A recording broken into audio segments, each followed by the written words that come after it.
स्वच्छता को लेकर लगातार देश के प्रधानमंत्री नारा के साथ-साथ कई योजना भी निकाले हैं। स्वच्छ भारत हो अपना, स्वच्छ गाँव, स्वच्छ शहर, बहुत प्रकार की ये नारा जो लगाए जाते हैं। लेकिन असलियत में जब स्वच्छता की बारी और बात आती है तो उसमें कबाड़, जो इकट्ठा करने वाले हैं, जो खराब चीज़ें हैं घर में पड़े रहते हैं, जो बेकार है कहते हैं, उनको खरीदते हैं। एक जगह इकट्ठा भी करते हैं और उसका डिस्पोज़ल कर एक जगह फिर से उनका नया वस्तु का निर्माण होता है जिसको मार्केट में आपको फिर मिलता है।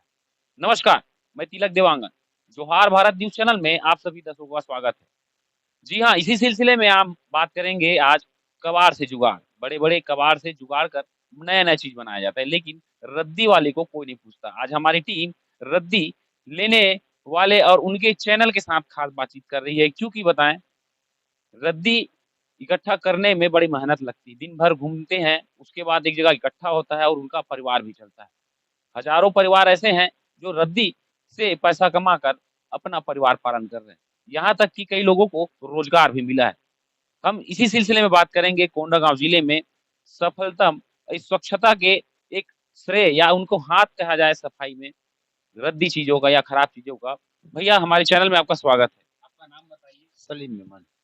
ये जो आप कितने साल मेरे काम करीब-करीब 20 साल हो गया। कितने परिवार हैं जो जुड़े हुए हैं? मेरे साथ तो परिवार जितने मतलब गाँव-गाँव में घूमते हैं सर, जितने भी गाँव-गाँव में घूमते हैं और अपने खरीद-खरीद के लाते हैं, उनका रोज़ी-रोटी चलता है। एक एक एक मतलब जो कोचिया कहना चाहिए इनको, उनके घर में अगर 4 परिवार, 5 परिवार हैं, अगर मेरे पास अगर वो लोग 10 लोग खरीद के लाते हैं, तो 50 लोग का परिवार हो 50 लोगों का करीब-करीब उन लोग का परिवार चलता है। और जो लोग बीन-चुन के लाते हैं, उन लोगों का मतलब एक-एक उन लोगों का भी परिवार चलता है।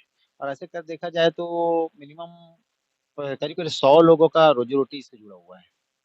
और हम स्वच्छता भी मतलब इसमें एक वो भी होता है, एक मोदी जी के स्वच्छता अभियान की जो शुरुआत की थी, उसके पहले से ये चल रहा है कबाड़ का काम। आज भले इसे किसी भी हीन भावना से, अभिन्न भावना से देखा जाए, पर ये बहुत बड़े स्वच्छता का अभिन्न अंग है और हम इसके लिए बहुत बड़े सहयोगी हैं। ऐसा लगता है आप दिन भर रहते हैं, कबाड़ का सामान, धूल-धक्कड़, लोहे में जंग, आरोप भी लगाया जाता है कि कबाड़ में 2 नंबर का काम निपटाया जाता है, तो कैसे इसको हैंडल करते हैं?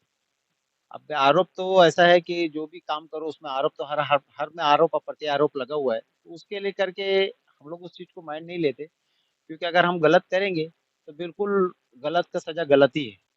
अगर हम सही हैं, अगर हमारा कोई वो नहीं है, तो हम तो इसको हमारा रोज़ी-रोटी के हिसाब से ही देखा जाता है और हमारा पेट चल रहा है और हमारे बाल-बच्चे से पढ़ रहे हैं, जिससे आज सबसे बड़ा शिक्षा स्वास्थ्य और शिक्षा पे बहुत बड़ा खर्च है। उसके लेकर के हमारे बच्चों का स्वास्थ्य भी के लिए भी हम मतलब वो है शिक्षा के लिए भी करके कार्यरत हैं। आगे क्या सोच रहे हैं? आप यहाँ के कच्चा माल या खराब माल जो भी बोले इसको रद्दी कहते हैं। एक जगह एकत्रित करके कहाँ भेजते हैं फिर? वो कहाँ से फिर कहाँ रिटर्न फिर सामान बन के आता होगा? ये हम लोग यहाँ से इसका रायपुर जाता है, वहीं पे इसकी फैक्ट्रियाँ वगैरह हैं, वहीं पे इसका रिप होता है, उसका रिसाइक्लिंग होता है और वहाँ से बन-बुना के फिर वापस हमारे शहर में हो, चाहे आपके शहर में हो, या वहीं पे डाइवर्ट हो जाता है। कहते हैं बहुत सारे लोग जीएसटी को लेकर परेशान हैं, कुछ ऐसे बातें थी कि कबाड़ में भी 18% जीएसटी, क्या लगता है आपको? कबाड़ में तो आज हमारे कबाड़ में लोहा टीना वगैरह में जो है उसमें 18% जीएसटी है, कार्टून वगैरह में कम है जीएसटी, पर 18% जीएसटी इसकी वजह से हमारे को कस्टमरों को अब तो हम जीएसटी काट के दे नहीं सकते। इसलिए करके उसमें थोड़ा असुविधा की होती है हमको। स्टेट जीएसटी, उसके बाद सेंटर जीएसटी, 2 प्रकार की जीएसटी, कैसे उसको झेलेंगे? मैनेजमेंट कैसे करते हैं? फिर ये कबाड़ी वाले आपके नीचे रहते हैं जो लेके आते हैं, कहीं नाराज़ भी हो ना जाएँ। हम लोग का चिल्लर काम है और चिल्लर काम ही करके हम लोगों का जीएसटी वगैरह नहीं, बाकी जो थोक के जिनको हम माल बेचते हैं उनको जीएसटी लगता है, उनको काफ़ी पेमेंट लग जाता है। कहीं न कहीं नुकसान हो रहा है आपको, 2 पैसा एक्स्ट्रा मिलता अगर जीएसटी कम रहता तो। जीएसटी कम रहता तो 2% एक्स्ट्रा मिलता, पर अब जो है मालिक का शुक्र है, जो चल रहा है चलन दो, बाकी गवर्नमेंट से तो यही माँग है हमारी, जीएसटी कम हो जाए, जीएसटी कम मिले, कम रहे तो ज़्यादा बेहतर होगा। तो ये तो थी हमारी खास बातचीत, कबाड़ से जुगाड़ और जुगाड़ से ज़िंदगी का जुगाड़ और उनसे उनके परिवार को तो शहर से गंदगी कैसे निकलती है, घर से गंदगी कैसे निकलती है और खराब चीज़ों का यहाँ पर संकलन भी करते हैं खान साहब।